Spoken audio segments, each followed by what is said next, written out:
Teman-teman semua, perkenalkan nama saya Rebecca Dianey Referensi.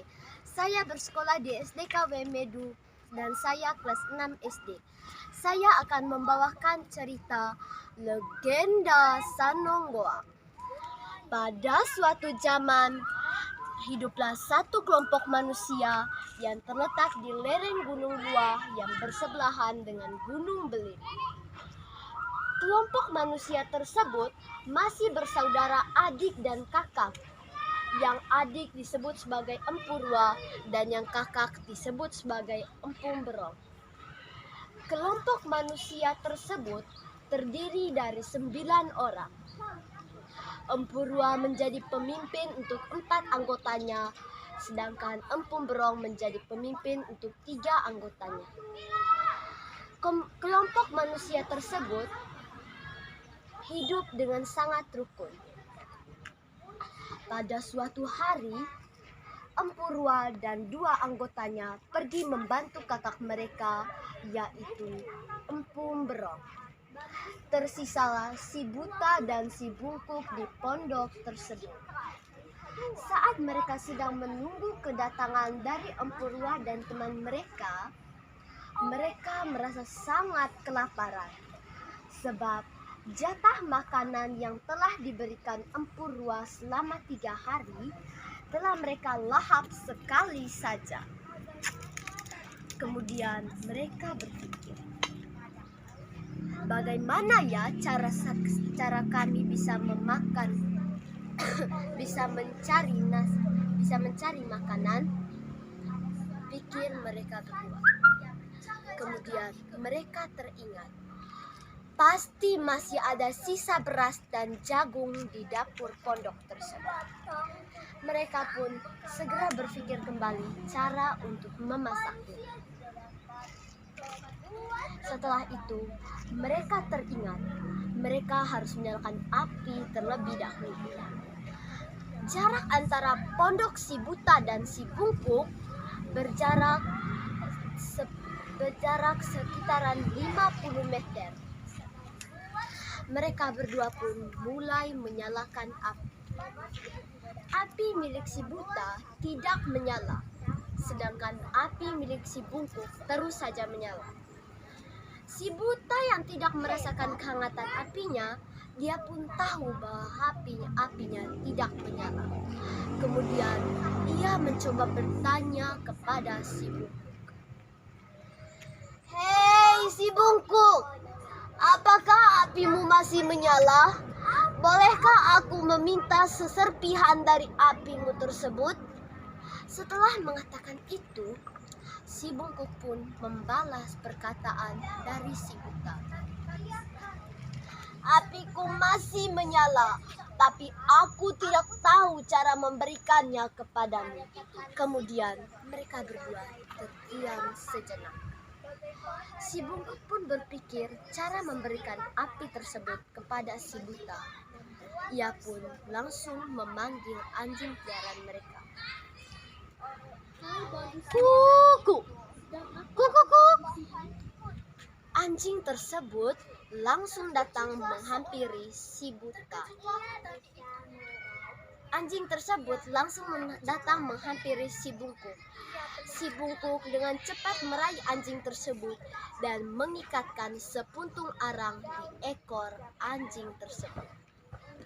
Setelah ia mengikatkan sepuntung api di ekor anjing tersebut, ia langsung mengusir anjing tersebut yang dalam bahasa Manggarainya conda. "Hush, hush." Anjing tersebut langsung pergi meninggalkan si Bungkuk. Namun, anjing tersebut tidak menuju arah si Buta.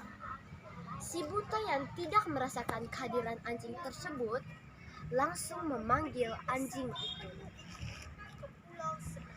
"Kuku, kuku."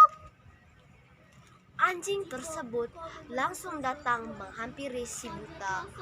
Namun, saat ia sampai kepada si Buta, anjing tersebut malah terbakar dan akhirnya mati.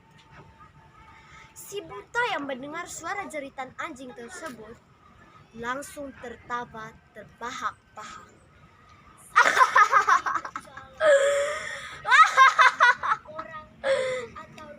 pun tertawa untuk waktu yang cukup lama. Si bungkuk yang mendengar suara tawa dari si buta, ia pun ikut tertawa. Wah, wah. Mereka berdua pun tertawa untuk waktu yang cukup lama. Rupanya, perbuatan mereka menyebabkan murka alam. Sang penguasa alam, yaitu Empu Mese, merasa sangat marah dan juga murka. Ia pun langsung datang menghampiri si buta dan si bungkuk melalui rupa kakek yang berjenggot panjang dan berwarna putih. Mengapa kalian mentertawakan anjing tersebut? Anjing tersebut sangat kesakitan karena ulah kalian. Kakek tersebut melontarkan banyak pertanyaan yang menyangkut anjing tersebut. Si buta dan si bungkuk sangat terheran melihat kakek tersebut. Si bungkuk pun berkata kepada kakek, "Hei kakek tua, mengapa engkau mencampuri urusan kami? Anjing itu milik kami. Jadi jangan coba-coba ikut campur dalam urusan kami." Setelah mengatakan itu, kakek itu terus saja melontarkan berbagai pertanyaan mengenai anjing itu. Karena si bungkuk yang telah emosi, ia pun membentak kakek tersebut dengan sangat kasar. "Hei kakek tua, segeralah kembali ke tempat asalmu dan jangan datang mencampuri urusan kami." Setelah mengatakan hal itu, kakek itu pun terdiam untuk sejenak. Setelah ia terdiam, ia pun berkata kepada si bungkuk dan si buta, "Baiklah, aku akan segera kembali ke tempat asalku. Tetapi ingatlah, sebentar malam aku akan datang kembali menghampiri kalian." Setelah mengatakan hal itu, kakek itu pun pergi meninggalkan si buta dan si bungkuk. Pada malam hari, mereka semua telah tertidur dengan sangat lelap. Kakek tersebut datang menghampiri mimpi si buta dan juga si bungkuk. Ia terus melontarkan pertanyaan-pertanyaan sama seperti yang ia lontarkan tadi siang. Namun, perkataan si buta dan si bungkuk tetap saja sama. Karena kakek tersebut sudah sangat kesal, ia pun berkata lagi, "Aku akan memberikan hukuman kepada kalian, sebab kalian tidak memiliki hak apapun untuk mencabut nyawa semua makhluk hidup di dunia ini. Kalian harus memakan bubur kering atau keras, dan kalian juga harus memakan bubur yang sangat berlimpah airnya." Setelah mengatakan hal tersebut, si buta dan si bungkuk terdiam. Mereka melihat kakek tersebut dengan sangat heran. Namun, kakek tersebut mengulangi perkataannya dengan sangat tegas. Setelah ia mengatakan kembali perkataannya, si buta pun dan si bungkuk menjawab perkataan kakek tersebut.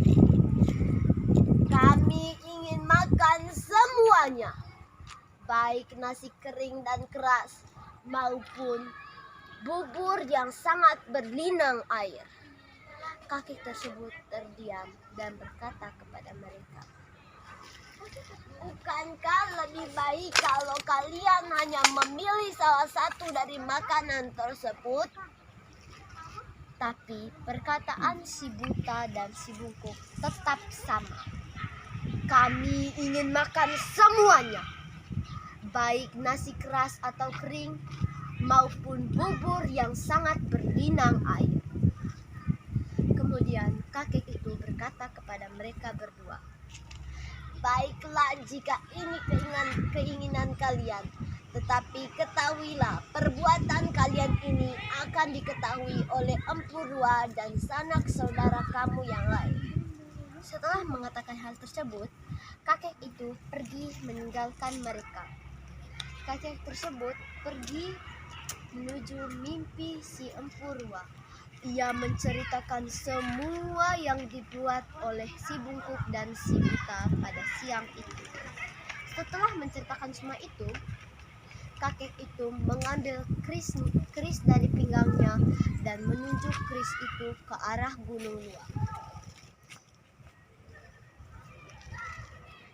"Hei Gunung Lua, keluarkanlah semua api dari dalam perutmu itu. Setelah engkau mengeluarkan semua api, keluarkanlah pula semua air beracun yang ada di dalam perutmu itu. Biarkanlah semua binatang dan biarkanlah semua makhluk hidup yang tidak taat kepadaku binasa semuanya." Setelah mengatakan hal itu, kakek itu langsung menaruh kerisnya kembali dan ia pun pergi menghampiri si Empu Rua.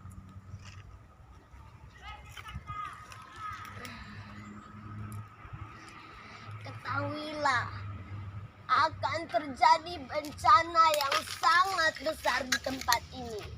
Kalian semua harus segera mengungsi dari tempat ini." Setelah mengatakan semua itu, kakek tersebut langsung pergi meninggalkan tempat itu. Keesokan paginya, Empu Rua langsung menceritakan semuanya itu kepada Empu Berong yang memiliki keahlian mengartikan mimpi. Empu Berong pun berkata kepada Empu Rua,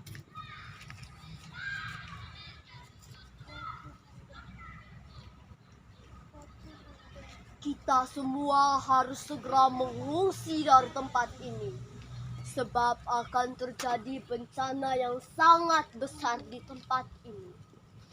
Setelah mengatakan itu, Empu Rua kembali bertanya kepada Empu Berong, "Kita harus kemana? Sebab tidak ada tempat tinggal yang lain bagi kita." Setelah mengatakan itu, Empu Berong berkata kepada Empu Rua, "Kita akan pergi kepada kakakku di Gunung Beliling dan kita bisa menumpang tinggal di kakakku." Setelah mengatakan itu, mereka semua segera mengungsi dari tempat itu dan mereka meninggalkan si buta dan si bungkuk di pondok itu. Setelah mereka sampai di Gunung Beliling di tempat kakak Empu Berong, mereka melihat ke arah Gunung Lua yang terus memuntahkan api dari dalam perutnya, kemudian memuntahkan air berapi. 1 bulan kemudian, mereka semua memutuskan untuk kembali ke tempat asal mereka. Saat mereka sampai di Gunung Lua, betapa terkejutnya mereka melihat daerah tersebut.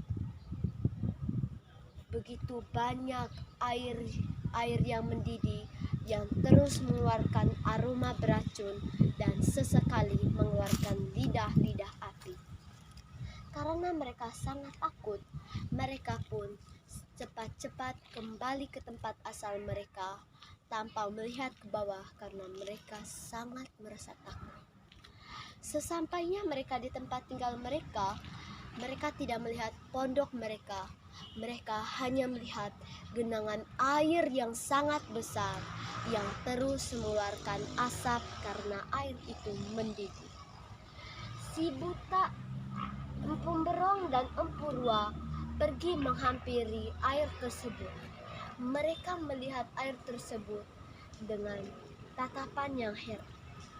Kemudian Mereka menamai air tersebut dengan nama air Sano karena air tersebut terus mengeluarkan asap seperti air yang baru saja mendidih. Saat mereka hendak kembali, mereka melihat api tersebut mengeluarkan lidah-lidah api dari dalam genangan air. Mereka pun kembali menamainya dengan nama air Sanonggoang. Sampai sekarang, genangan air tersebut atau yang disebut Danau Sanonggoang adalah danau yang terbesar di Nusa Tenggara Timur. Sekian dan terima kasih. Salah semua.